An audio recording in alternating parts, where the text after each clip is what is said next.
అర్థమైంది పాకిస్తాన్ ముష్కర్ల యొక్క వాళ్ళ యొక్క విషయము వాళ్ళు ఇప్పటిదాకా ఏదేదో పిచ్చి కూతలు కారు కూతలు కూస్తున్నారు కదా ప్రపంచ దేశాలు మొత్తం కూడా అసలు పాపిస్టి పాకిస్తాన్ యొక్క విషయం అర్థమైపోయింది. ఏం జరిగింది తెలుసా? ఆపరేషన్ సింధూర్లో వందల మంది మరణించారు, మీకు తెలుసు కదా. సో పాకిస్తాన్ ముష్కరులు ఉగ్రవాదులని భారత ఆర్మీ మట్టుబెట్టింది. 3 ముఖ్యమైనటువంటి ఆ ఉగ్రవాద సంస్థల్ని మట్టుబెట్టడం లక్ష్యంగా ఈ దాడులు కొనసాగించింది. అయితే దాంట్లో వందల మంది మరణించారు. వారి అంత్యక్రియల్లో వారి మృతదేహాలకి సెల్యూట్ కొడుతూ పాకిస్తాన్ ఆర్మీ కనిపించింది. ఇక్కడ దృశ్యాలు చూడండి. అక్కడ చనిపోయిన వారేదో స్వాతంత్ర సమరయోధులు కాదు, అక్కడ చనిపోయిన వారేదో సామాజిక సేవ చేసి అసూలు బాసిన వారు కాదు. అక్కడ చనిపోయింది ఉగ్రవాదులు, మనుషుల రక్త మాంసాలను తినేటువంటి ఆ మనుషుల రక్తాన్ని కళ్ళతో చూసినటువంటి ఆ ముష్కరులు, ఆ పాపిస్టి పాకిస్తాన్ యొక్క మృతదేహాలవన్నీ కూడా వారి యొక్క మృతదేహాలకి సెల్యూట్ కొడుతూ వాళ్ళ మృతదేహాలని పాకిస్తాన్ జెండాతో కప్పి ఇక్కడ కనబడుతుంది చూడండి. ఈ ఉగ్రవాదులు అక్కడ హతమైంది, ఈ ఉగ్రవాదులనే అక్కడ అంతమంది ఇచ్చింది. సో ఈ ఉగ్రవాదులని పాకిస్తాన్ జెండా కప్పి డబ్బాలో పెట్టి వారందరినీ మోస్తూ వెళ్తూ పాకిస్తాన్ ఆర్మీ వాళ్ళకి సెల్యూట్ చేస్తోంది. ఇది సరిపోదా? టెర్రరిజానికి పాకిస్తాన్ ఎంతలా పెంచి పోషిస్తుందో, టెర్రరిజాన్ని ఎంతలా ఫండింగ్ చేస్తోందో, టెర్రరిజానికి ఎంత పెద్ద మొత్తంలో వారి నిధులు సమకూరుస్తున్నారో ఈ ఒక్క ఉదాహరణ చూసి సరిపోదా? ఇంతకంటే ఏం కావాలి? ఒకవైపు మేము కూడా ఉగ్రవాదుల నుంచి బాధితులమే, మేము కూడా ఉగ్రవాదుల నుంచి బాధించబడ్డ వాళ్ళం, మేము కూడా ఉగ్రవాదుల నుంచి అనేక రకాల ఇబ్బందులు పడ్డవాళ్ళం అని చెప్తూ పాకిస్తాన్ మంత్రులు కారు కూతలు కూస్తున్నారు. కానీ అదే ఉగ్రవాదులకి దగ్గరుండి మరి అంత్యక్రియలు జరిపిస్తూ గౌరవ వందనం ఇస్తూ సెల్యూట్ కొడుతున్నారు. దుర్మార్గం, ఇంతకంటే దుర్మార్గం ఇంకోట్లేదు. సో చూడండి, బయటికేమో ధైర్యంగా నిజంగా మీరు చెప్పదలుచుకుంటే, నిజంగా మేము పాకిస్తాన్ ఉగ్రవాదుల దేశంగా ఉగ్రవాదం పెంచిపోస్తున్నాం కనుక చెప్పాలనుకుంటే ధైర్యంగా చెప్పండి, మీకు దమ్ము ధైర్యం ఉంటే ధైర్యంగా మాట్లాడండి.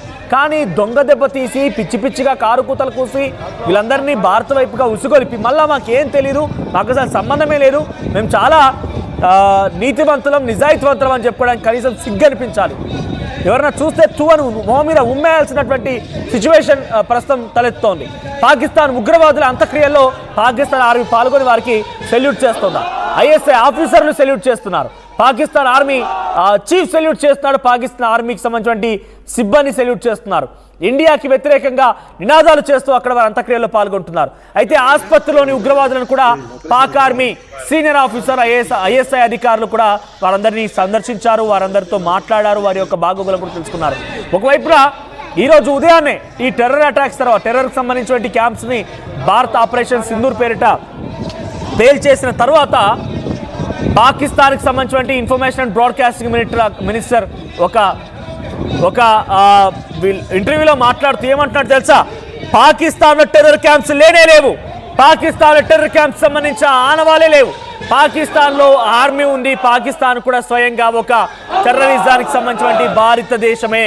కాబట్టి భారతదేశం కావాలనే పాకిస్తాన్ సివిలియన్స్ పైన దాడి చేసి ఇక్కడ టెర్రరిజం అనేటువంటి మాటని మాట్లాడుతోంది. టెర్రరిస్టులు లేరట. మరి ఇక్కడ దుర్మార్గులు, ఈ దుస్తులు, ఈ నీచ్ కమిన్ కుత్తేలు, ఈ కుక్కలు ఎవరు? మరి వీళ్ళంతా కూడా ఉగ్రవాద సంస్థలు కాదా? జైష్ ఈ మహమ్మద్ ఉగ్రవాద సంస్థ కాదా? దానికి సంబంధించినటువంటి ఇప్పుడు మసూద్ అజార్ వారి కుటుంబీకుల యొక్క ఆపరేషన్ సింధూర్లో మరణించలేదా? జైష్ ఈ మహమ్మద్ ఉగ్రవాద సంస్థ కాదా? హిజాబుల్ ముజాహిదీన్ ఇది ఉగ్రవాద సంస్థ కాదా? లష్కర్ ఇ తోయిబా ఉగ్రవాద సంస్థ కాదా? ఈ ఉగ్రవాద సంస్థల్ని పెంచి పోషించి వారికి నీళ్ళిచ్చి వాళ్ళకి సెక్యూరిటీ కల్పించి మరీ భారత్ వైపుగా ఉసుగొలుపుతున్నావే పాకిస్తాన్ పాపిస్టి కుక్క, నీకు కూడా సరైన సమయం ఆసన్నమైంది, నీకు కూడా అన్ని రకాలుగా బురి చెప్పాల్సిన సమయం ఆసన్నమైంది. మా ప్రతినిధి మధు సిద్ధంగా ఉన్నారు. ఎస్ మధు, ఏంటి ఇంకా కూడా పాకిస్తాన్లో ఏం చెప్తున్నారంటే మాకు అసలు ఉగ్రవాద సంస్థలే లేవు, మమ్మల్ని ఇక్కడ సామాన్య ప్రజల్ని భారత్ ఈరోజు ఇబ్బంది పెట్టింది, మేము కూడా ప్రతిఘటిస్తామంటున్నారు. ఉగ్రవాద సంస్థలు లేవంటున్నారు, కానీ జైష్ ఈ మహమ్మద్, లష్కర్ ఇ తోయిబా, హిజాబుల్ ముజాహిద్ ఇటువంటి ఉగ్రవాద సంస్థల శిబిరాలు మొత్తం కూడా అక్కడే ఉన్నాయి. మరీ ముఖ్యంగా ఇక్కడ ఉన్నటువంటి ఉగ్రవాదుల తర్వాత ఉగ్రవాద హతమైన తర్వాత వారి మృతదేహాలకి సెల్యూట్ చేస్తూ గౌరవవందనం చేస్తున్నారు. ఎలా చూడాలి దీన్ని? ఎగ్జాక్ట్లీ చాలా అగ్రెషన్గా మోడీ స్పీచ్ ఇచ్చారు బీహార్ వేదికపై నుంచి, రాజకీయ వేదికపై నుంచి ప్రపంచానికి న్యూస్ ఒక మెసేజ్ అంటూ అక్కడ నుంచి ఆయన చాలా గాండ్రించారు అక్కడ నుంచి. సో దాని తర్వాత జరిగినటువంటి పహల్గామ్లో జరిగినటువంటి దాడిలో సింధూరం తుడిచివేస్తే ఈరోజు ఆపరేషన్ సింధూర్ పేరిట పాకిస్తాన్లో ఉగ్రవాదుల రక్తపు టేరులు పారినటువంటి సిచ్యువేషన్ ఉంది. అనేక మంది ఉగ్రవాదులు చనిపోయారు. పాకిస్తాన్ ప్రతిసారి సిగ్గుమాలిన చర్యలు, మళ్ళీ సేమ్ స్టేట్మెంట్, ఉగ్రవాదులు లేరంటూ, శాంతి అంటూ, ఒకవైపు అణుబాంబులు అంటూ, ఒకవైపు కవింపు చర్యలు, ఒకవైపు ఎక్కడైనా అటాక్ చేస్తామన్నటువంటి స్టేట్మెంట్లు, చర్చలకు అంటూ ఇట్లా రకరకాల మలుపులు తిప్పుతూ ఉగ్రవాదులు లేరంటూ చేసిన స్టేట్మెంట్తో ఈరోజు మళ్ళీ ఇది చాలా నిరూపితమైంది ప్రపంచానికి. ఎక్కడైతే ఉగ్రవాద క్యాంపుల పైన, మసూద్ అజార్కి సంబంధించినటువంటి ఉగ్రవాద క్యాంపులు, అక్కడ మదర్సాలపైన, వారి నివాసాలపైన, బిల్డింగ్లపైన దాడులు చేస్తే ఉగ్రవాదులు చనిపోయినటువంటి సిచ్యువేషన్, అదే ఉగ్రవాదులకి పాకిస్తాన్లో అంత్యక్రియలు చేస్తూ, నినాదాలు చేస్తూ, స్లోగన్స్ ఇస్తూ డైరెక్ట్గా పాకిస్తాన్ ఆర్మీ, ఐఎస్ఐ, అక్కడ ఉన్నటువంటి ప్రజలు, సానుభూతి పరులు, ఉగ్రవాదుల సానుభూతి పరులు ర్యాలీ ద్వారా వెళ్ళి ఖననం చేసినటువంటి సిచ్యువేషన్ మనం చూస్తాం. సో ఇది నిజంగా కూడా ఇది మరొకసారి నిరూపితమైంది ప్రపంచానికి. పాకిస్తాన్ భూభాగం నుంచే డైరెక్ట్గా వారే ఒప్పుకున్నట్టుగా ఉగ్రవాదులకు చేసినటువంటి అంత్యక్రియలకు సంబంధించి ప్రస్తుతం మనతో పాటు కొద్దిమంది జాతీయవాదులు ఉన్నారు. మాక్డిల్ సందర్భంగా ఇక్కడికి వచ్చారు. వారందరూ కూడా మాట్లాడతామంటున్నారు. యువత వాళ్ళంతా కూడా రియాక్ట్ అవుతున్నారు. ఆపరేషన్ సింధూర్కు సంబంధించినటువంటి విషయం పైన మాట్లాడదాం. సందీప్ ఉన్నారు, మాట్లాడదాం. సందీప్ ఏం చెప్తారు? ఈరోజు ఉగ్రదాడి తర్వాత ఉగ్రవాదుల అంత్యక్రియలు చేస్తూ ఉన్నారు పాకిస్తాన్లో. అఫీషియల్ వీడియో వచ్చింది, మొన్నటిదాకా లేరన్నారు. ఈరోజు ఉగ్రవాదుల అంత్యక్రియలు జరుగుతూ ఉన్నాయి. ఇలా కొత్త ఏం కాదన్న. కాశ్మీర్లో తీవ్రవాదులను చంపేస్తే వాళ్ళకి దర్గా కట్టి రోజు పోయి పూలు పెట్టే రకాలు ఉన్నారు. ఇక్కడ ఈ దేశంలో ఉన్నారు, ఆ దేశంలో కొత్త ఏం కాదు. నేనేం అంటున్నా అంటే, ఏదైతే మా ఆడబిడ్డల మగవాళ్ళని చంపేసిరో గన్ పెట్టి, మీరు తెలుగోలా అని, హిందూస్ అని, ఇవాళ ఆపరేషన్ సింధూర్తో వాళ్ళని కథం పెట్టినాం. ఎందుకంటే దేశం ముందే చెప్పిండు, ఒకప్పుడు దేశం కాదు ఇది. మోడీ పరిపాలన వస్తే, ఎవడన్నా వస్తే దగ్గరకు వస్తే కథం పెట్టాల్సిందే. ఎందుకంటే దేశం ముందుకు సాగుతుంది ఆర్థికంగా, అన్ని పరంగా. India is going to develop. అది నచ్చక కొన్ని దేశాలు మనని దాడి చేస్తున్నాయి. మొన్న 22 తారీఖు జరిగిన సంఘటన, ఇలా అది పెద్ద జరగాల్సింది, 22 మంది సావాల్సింది కాదు. చాలా పెద్ద ప్లాన్ ఉండే.